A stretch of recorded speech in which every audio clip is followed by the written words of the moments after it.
I want you to imagine for a second that you are under federal investigation. I want you to imagine that a federal judge orders you to turn over documents related to a crime.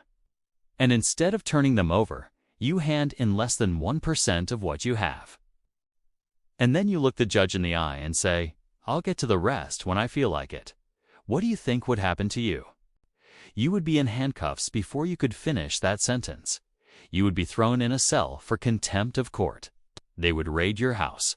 They would seize your assets.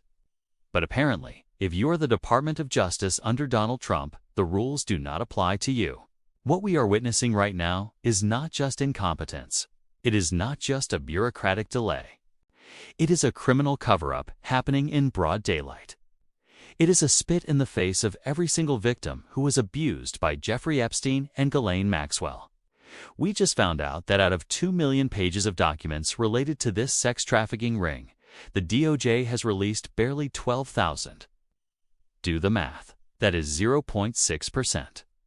They are holding 99.4% of the evidence hostage, and they have the audacity to act like they are doing us a favor.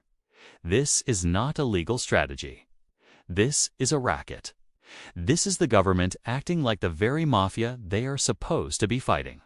And I am sick and tired of pretending that we should respect a process that is clearly rigged against the truth. The Epstein Files Transparency Act was supposed to be the end of the secrets. It was passed by Congress. It was signed into law. It was a promise made to the American people that the days of protecting these monsters were over. But the Department of Justice has taken that promise and shredded it. They have looked at the law and decided it is optional.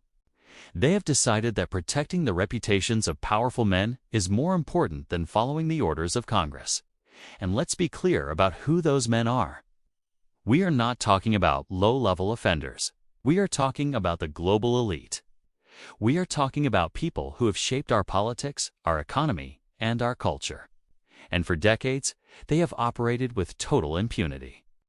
They thought they bought their silence. And looking at the DOJ's behavior this week, it looks like they were right. They bought the silence of the very institution that was supposed to hunt them down. This is why people are losing their minds. This is why the anger in this country is at a boiling point. Because we can see it with our own eyes. We can see the stall tactics. We can see the We can see the lies, and they think we are stupid enough to believe them. The institutional betrayal.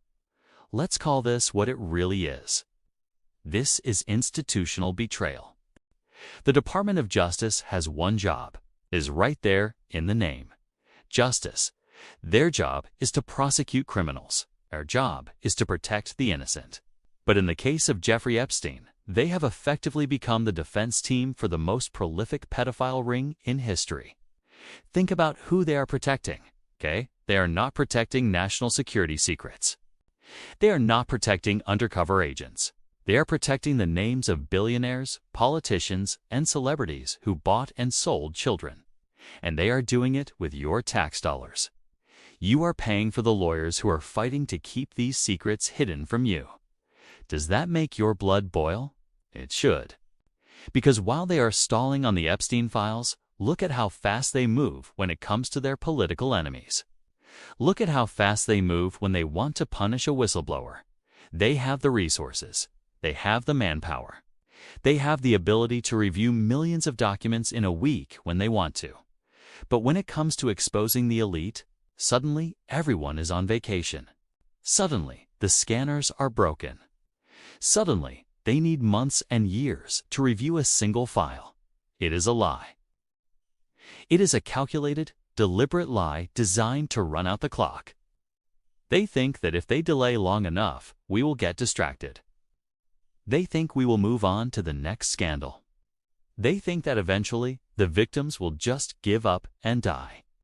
But they are wrong. Because what they don't realize is that this isn't just about Epstein anymore. This is about the legitimacy of the entire American legal system. If the DOJ can ignore a congressional mandate like the Epstein Transparency Act, then we do not have a rule of law. We have a rule of rulers. We have a system where the powerful are protected by the state, and the rest of us are left to rot. And the betrayal goes deeper than just the documents. It goes to the very heart of the plea deals. It goes to the non-prosecution agreements. Remember the sweetheart deal Epstein got in Florida? That was the original sin.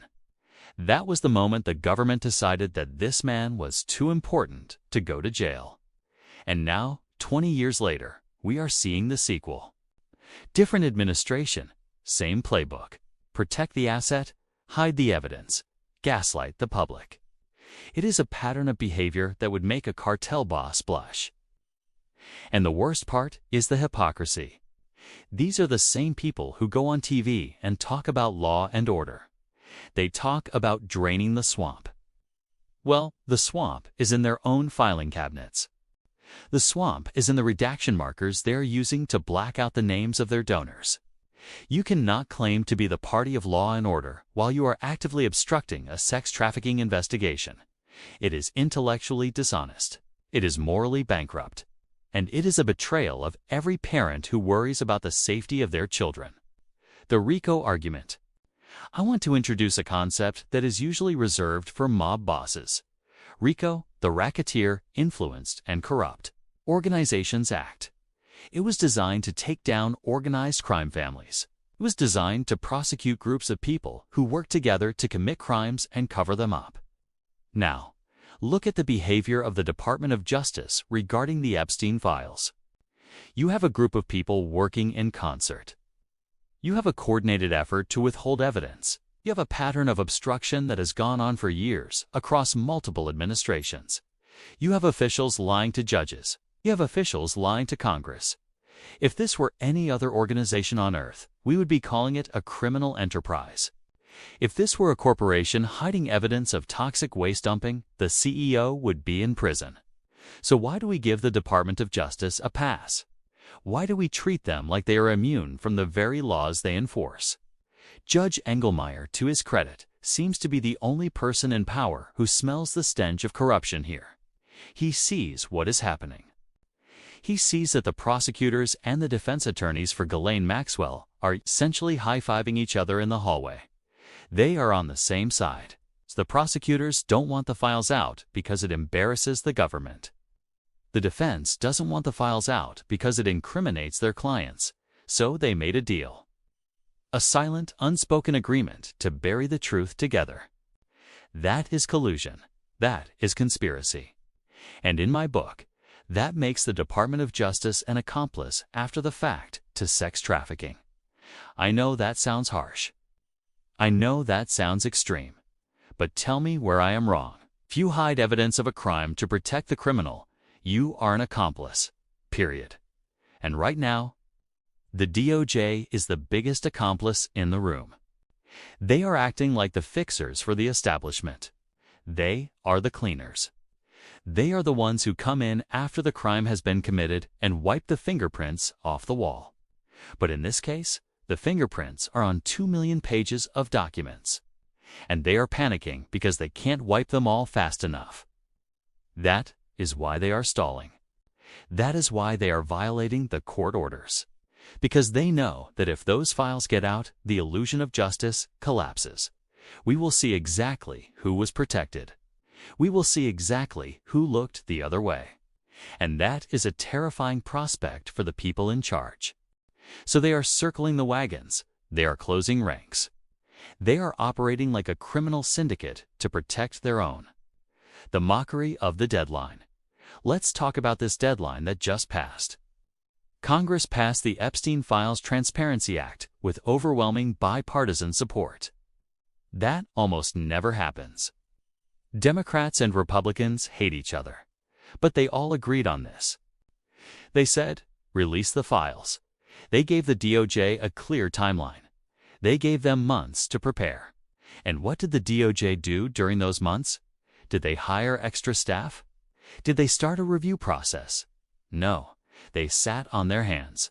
They waited until the very last second, and then they filed a status report that was basically a middle finger to Congress. They said, oops, we have too many papers. We can't do it. It is the dog ate my homework excuse on a federal level. And it is insulting to our intelligence. They claim they have to review every single page for privacy concerns. Privacy for who? Privacy for the victims. The victims are the ones begging for the files to be released. The victims are the ones screaming for the truth. No, they are protecting the privacy of the perpetrators. They are protecting the John Does who flew on the Lolita Express. They are redacting names not to save innocent people, but to save guilty careers. And Judge Engelmayer's order forcing them to respond by this Friday is the only thing standing between us and a total whitewash. But even then, look at how the DOJ treats the court. They treat the judge like an annoyance. They treat the law like a suggestion. They are probably in a conference room right now, laughing about how they are going to wiggle out of this. They are drafting legal briefs filled with jargon to explain why transparency actually means secrecy. They are preparing to argue that they have sovereign immunity or executive privilege. It is all smoke and mirrors. It is a game to them, but it is not a game to the women who were abused. It is not a game to the American public who has lost all faith in its institutions. This Friday deadline isn't just a date on a calendar. It is a test. It is a test of whether there is anyone left in Washington, D.C. who has a spine. Judge Engelmayer has drawn a line in the sand. He has said enough is enough. He has called their bluff regarding the standing of the congressmen. He knows exactly what he is doing. He is forcing them to admit, on the record, that they refuse to comply. And once they admit that, he has the power to act. He has the power to appoint a special master. He has the power to take the keys away from the DOJ and give them to someone who actually cares about the law. And that is what needs to happen. Because the DOJ has proven, beyond a shadow of a doubt, that they cannot be trusted with this evidence. They have forfeited their right to control this investigation. They have become part of the cover-up. And it is time for the judicial branch to step in and clean up the mess. The double standard. We need to talk about the double standard because it is tearing this country apart. If you or I miss a filing deadline for our taxes, the IRS comes after us with penalties and interest. If a small business owner misses a regulatory deadline, they get fined into bankruptcy. But the Department of Justice can ignore a federal law mandated by Congress and nothing happens. No one gets fired. No one gets demoted. No one goes to jail. In fact, they probably get promoted. They get rewarded for being loyal soldiers to the regime. This is exactly why people are furious. This is why people believe the system is rigged. Because it is rigged. We have a two-tiered justice system. One tier for the elite, where they can rape children and have the government cover it up for decades. And another tier for the rest of us, where we get thrown in jail for possessing a plant or unpaid parking tickets. The Epstein case is the ultimate symbol of this rot. It is the thread that, if you pull it, unravels the whole sweater.